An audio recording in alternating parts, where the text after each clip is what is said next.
सुनते सुनते थक गए होंगे, एक बार ऊर्जा मिले इसलिए मुट्ठी बांधकर जय श्री राम बोलने का तैयार हो। जय श्री राम। अयोध्या तक वहाँ पर पहुँचना है हमारा आवाज। और एक बार जय श्री राम। उमापत महादेव की।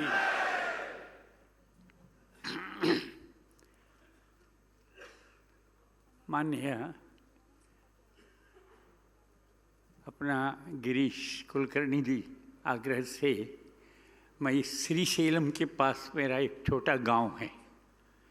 अभी मेरा उम्र 78 है। 58 वर्ष से संघ प्रचारक हूँ, राष्ट्रीय स्वयंसेवक संघ।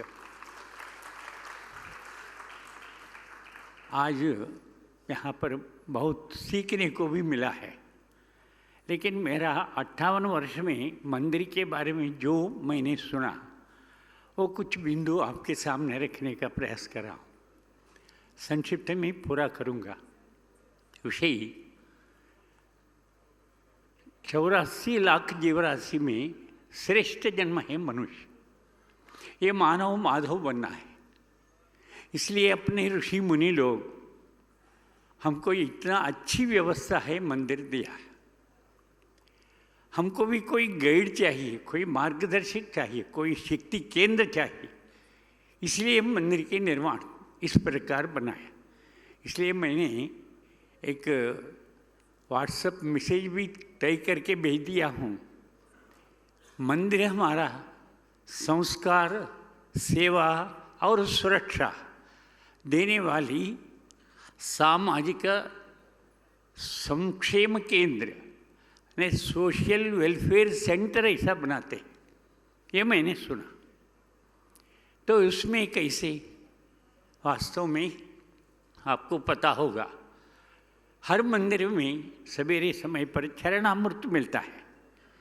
ये चरणामृत माने क्या? 24 प्रकार की औषधि उसके अंदर रहता है।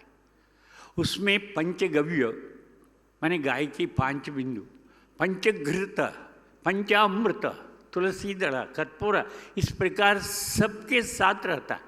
इसीलिए अकाल मृत्युहरणम, सर्वव्याधि निवारणम, इस प्रकार मंत्र बताते हुए पुजारी हमको चरणामृत देता है। माने किसी प्रकार की व्याधि हो वो दूर हो जाए, ऐसी औषधि है वो। एक समय पर कहाँ भी हॉस्पिटल, क्लिनिक, नर्सिंग होम ऐसा कुछ नहीं था। केवल किसी प्रकार का भी समस्या आए शारीरिक, मंदिर में जाकर चरणामृत लो। यदि तुम जा नहीं पाएंगे, पुजारी आकर आपको चरणामृत देंगे। इस प्रकार की आरोग्य व्यवस्था मंदिर की ओर से मिलता था। ये पहला बिंदु।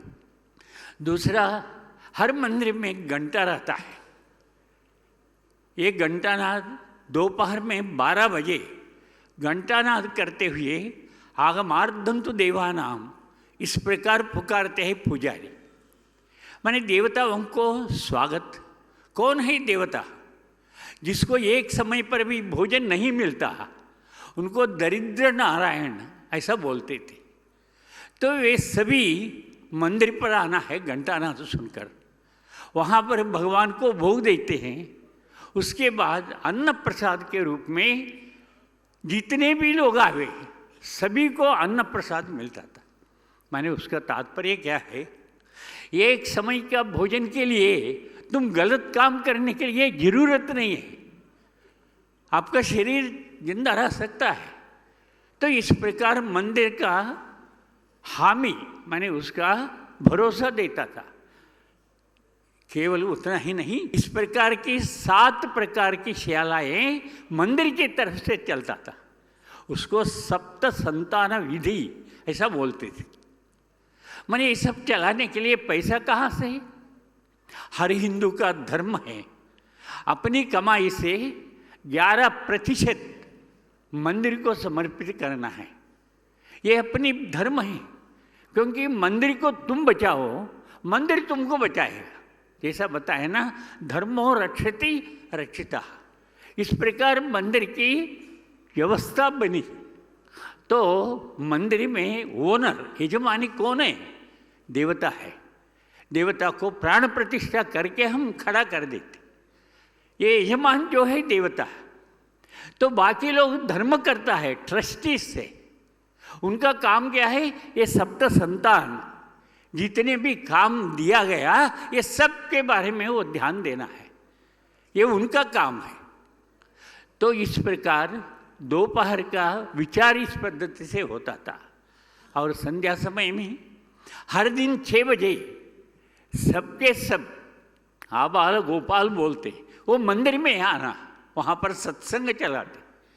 उस सत्संग में हमारा संत महात्मा या पंडित या पुरोहित या पुजारी वे वेद, उपनिषद, ब्रह्मसूत्र या पुराण वो सबको अध्ययन करते हुए वर्तमान समय में समाज कैसा जीना है, कैसा उनका व्यवहार होना है, किस प्रकार के नियम पालन होना है, ये सब बताते थे।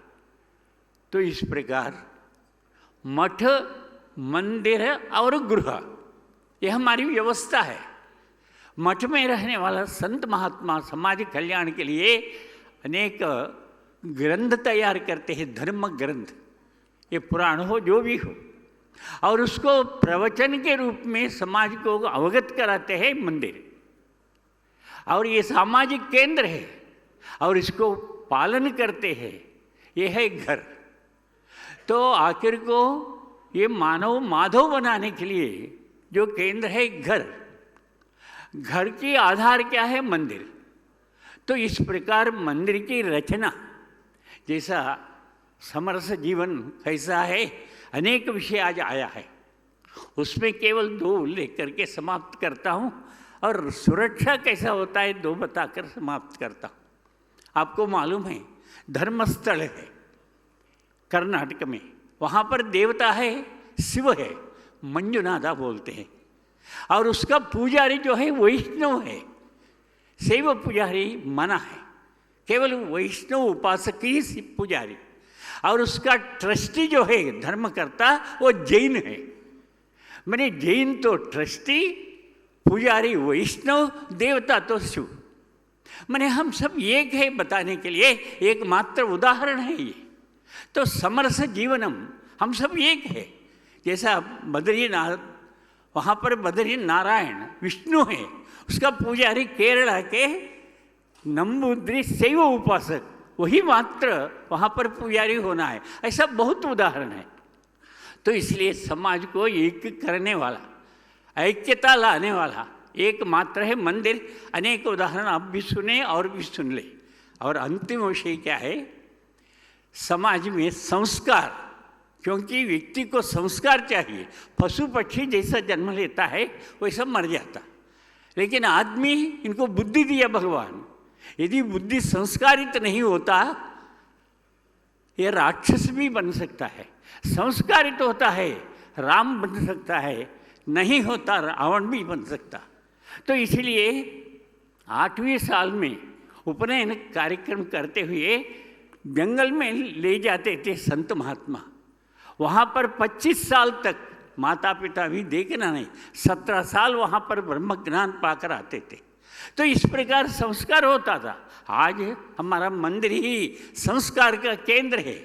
वहाँ पर सत्संग चले, बाल संस्कार चले, मातृशक्ति का चले, सब प्रकार का संस्कार वहाँ पर देना।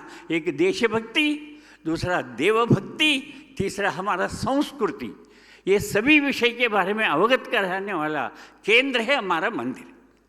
दूसरा सेवा।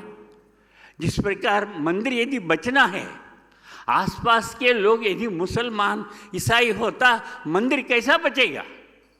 तो हिंदू को हिंदू के रूप में उनको जिंदा रखने के लिए क्या करे? इसी के लिए सेवा।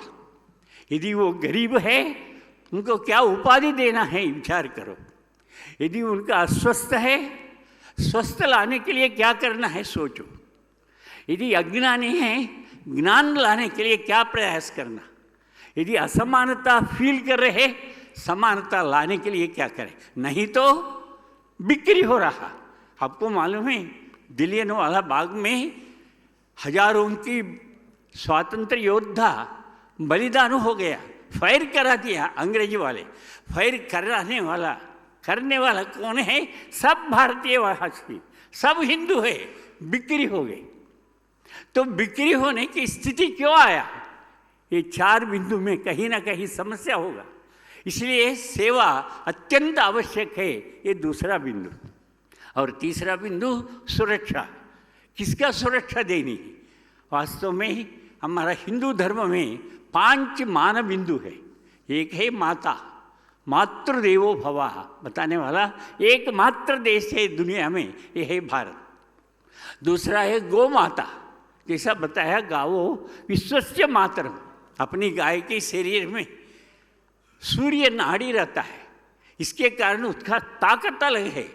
केवल गाय को ही माता बताया, भैंस माता, बकरी माता नहीं बताया।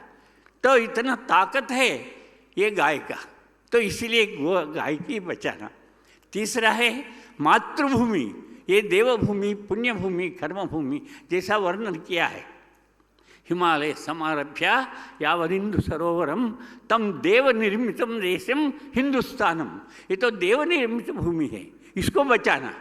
चौथा बिंदु मठ मंदिर, और 5वां है धर्म ग्रंथ। ये 5 की रक्षा करना ये हमारी कर्तव्य है। हर एक का ये कर्तव्य मानकर अपना जीवन इसके लिए समर्पित करना है। मगर कैसा हो, आज क्या स्थिति है? 1 साल में 1 लाख हिंदू लड़के अपहरण हो रहा, अत्याचार हो रहा, उनके विदेशों में बेचे जा रहा। तो बचाएंगे कैसे? समाज के अंदर एकत्रित होना चाहिए, संगठित होना। कैसा संगठित? कहाँ पर संगठित होगा? एक व्यक्ति अपने घर में दूसरा व्यक्ति को बुलाने से नहीं आएंगे, लेकिन मंदिर में बुलाने से आएंगे। तो मंदिर के अंदर भक्त मंडली के रूप में आसपास के सभी लोगों को वहाँ पर कम से कम सप्ताह में 1 दिन 1 घंटा के लिए भी बुलाओ, वहाँ पर परिस्थिति बताओ, ये अत्यंत आवश्यक है। दूसरा, गाय, 1 दिन में 1 लाख से अधिक गाय कट रहा, मांस निर्यात हो रहा, कितना दयनीय स्थिति है। एक गाय को बचाने के लिए दिलीप चक्रवर्ती से लेकर छत्रपति शिवाजी तक अपना जीवन समर्पण करते आए, लेकिन ऐसी धरती पर क्यों हो रहा? केवल हमारी एकता अभाव के कारण। तीसरा, हमारी माँ भारती 70 लाख वर्ग किलोमीटर है, हिमालय से लेकर हिंदू सागर तक उसका विस्तीर्ण जो बोलते हैं 70 लाख वर्ग किलोमीटर। आज कितना बचा? केवल 32 लाख वर्ग किलोमीटर बचा। अफगानिस्तान, पाकिस्तान, बांग्लादेश सभी चले गए। क्यों? धर्मांतरण के कारण। आज हर साल 8 लाख हिंदू धर्मांतरण में चले जा रहा। जो बचा हुआ भारत भी बचेगा क्या? तो इसको बचाने के लिए क्या करे? संगठित हो, कोई भी बिक्री ना हो। तो इस प्रकार उनको अंदर स्वाभिमान, देशभक्ति, ये सामाजिक चिंतन निर्माण करने का दायित्व तो हमारा है। तो इस प्रकार मंदिर, आपको बता दिया मंदिर की क्या स्थिति है। इतनी अच्छी व्यवस्था रहा तो विदेशी आक्रामकता वाले देख लिया, यदि मंदिर व्यवस्था ठीक ठाक यदि चलेगा इस देश पर सत्ता प्राप्त करना संभव नहीं। इसलिए 33,000 मंदिर तोड़कर 3,000 मंदिर के ऊपर मस्जिद बनाए। ये है मुगलों के समय। आज क्या हो रहा? यही परिस्थिति। हर दिन मंदिर की जमीन कब्जा हो रहा, मंदिर की मूर्ति अपहरण हो रहा, आभूषण अपहरण हो रहा, पुजारी की हत्या हो रहा, ये सब चल रहा आज भी। क्यों? हमारे आपस में संगठन के अभाव से। तो ये संगठन निर्माण करने के लिए निरंतर हमारा प्रयास चाहिए, तभी हम ये सबको बचा सकते हैं। तो ये सबका केंद्र बिंदु जो है, आपकी सुरक्षा का केंद्र केवल एकमात्र है, वो मंदिर है।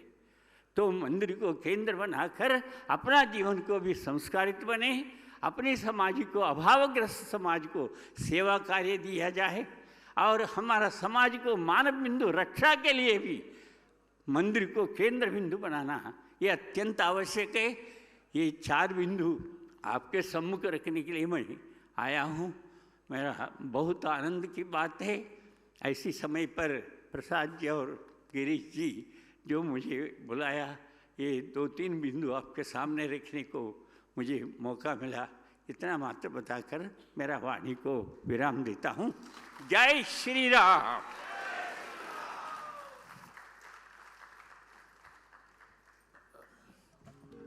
राघव जी एक मिनट आप रुकिए। सबसे यंगेस्ट प्रेजेंटर के लिए a big round of applause. ये जो स्पिरिट है, ये जो टेम्परामेंट है और ये जो पूरी एनर्जी है, तो एक राघवली जी के लिए जय श्री राम। सो आज इस प्लेटफॉर्म पे मैं श्री वेंकटरमण जी हैं हमारे शिवलिंग्स ऑफ काशी के, मैं उनको निमंत्रित करता हूं कि वो आके राघवली जी का सत्कार करें। और इस कार्यक्रम का आज के लिए बस 2 मिनट आपसे बात करके समापन करूंगा। आइए Venkat sir, please come on stage. Venkat sir is an author of Shivlings of Kashi, उनके बारे में बातचीत होगी। बट वेंकट सर प्लीज, मैं वहाँ चला जाता हूँ for the procedure point of view.